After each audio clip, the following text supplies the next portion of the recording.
এই দেখো এখানে চিকেন, ঠিক আছে, এটা বোনলেস নয়, এরকমই আছে। নতুন রেসিপি আজকে তৈরি হচ্ছে। আর এই এখানে কাঁচা লঙ্কা আর এখানে রসুন কেটে এই থেতো করে রেখেছি। আর এই কড়াইতে এবারে মাখন দেওয়া হলো, মাখনেই রান্নাটা হবে, ঠিক আছে। এবার দেখো আর কি কি দেওয়া হচ্ছে। এই দেখো মাখনটা গলানো হচ্ছে, বেশ খানিকটা মাখন দেওয়া হয়েছে, ঠিক আছে।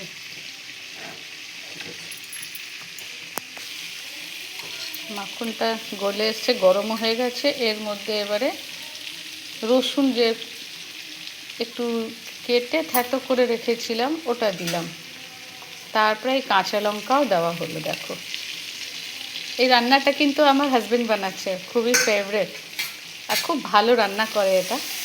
তোমরা কে কোথা থেকে দেখছো কমেন্টসে এরই মধ্যে লিখে জানাও তোমাদের কেমন লাগবে।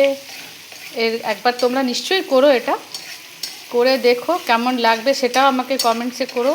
আর আমার এই রান্নাটা কেমন হচ্ছে সেটাও কমেন্টসে জানাও। কে কোথা থেকে দেখছো সেটাও লেখো। এবার একটু ভাজা হোক, এটা হালকা, বেশি ভাজা হবে না, জাস্ট একটু ভাজা হবে, একটু চেপে চেপে দেওয়া হচ্ছে।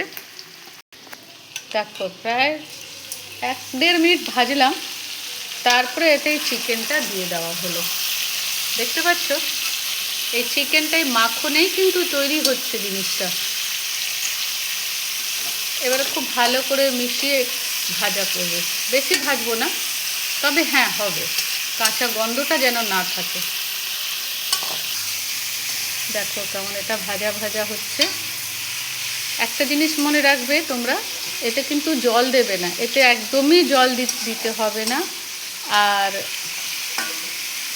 এটা আমরা যেহেতু উইথ বোন নিয়েছি, বোনলেসটাও খুব ভালো হয়। এর মধ্যে এখন আরও কিছু কিছু যাবে ইনগ্রিডিয়েন্ট, সেটাও দেখাচ্ছি আপনাদের। একটু এটা ভাজা হোক।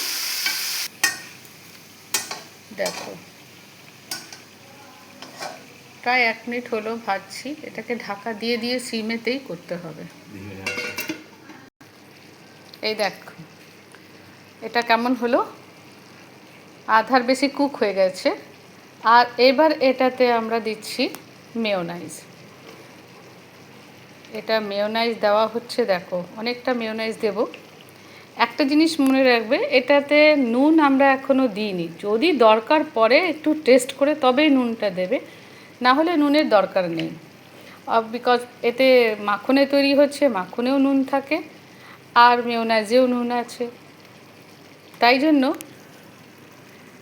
নুনটা দিইনি এখনও, না দিলেও চলে, দারুণ টেস্ট হয়। এবার দেখো এবার মেয়োনাইজ দিয়ে এবার এটাকে নাড়াচাড়া করে আরও কিছুক্ষণ আমরা কুক হতে দেব। অলরেডি 70% চিকেনটা হয়ে গেছে ঢাকা দিয়ে দিয়ে কুক। এবারে মেয়োনাইজ দিয়ে একটু চারদিকে ভালো করে মিলিয়ে নিয়ে এবার আমরা ঢেকে আরও কিছুক্ষণ করব, দেখি, ঠিক আছে। এই দেখো এবারে হয়ে গেছে, সেদ্ধ খুব ভালো হয়ে গেছে। এইবারে এতে আর একটা জিনিস যাবে, দেখো গোলমরিচের গুঁড়ো। গোলমরিচের গুঁড়ো ভালোভাবে দিয়ে দিচ্ছি। এক তো কাঁচা লঙ্কা দিয়েইছি, ওর ঝালটা একটু আছেই, তারপরে একটু গোলমরিচ তো লাগবেই, তবে না গলাটায় বেশ লাগে, জিভে মুখে গেলেই না আহা হা, আমার তো বলতে বলতে মুখে জল আসছে, কারণ এত টেস্টি হয় এটা।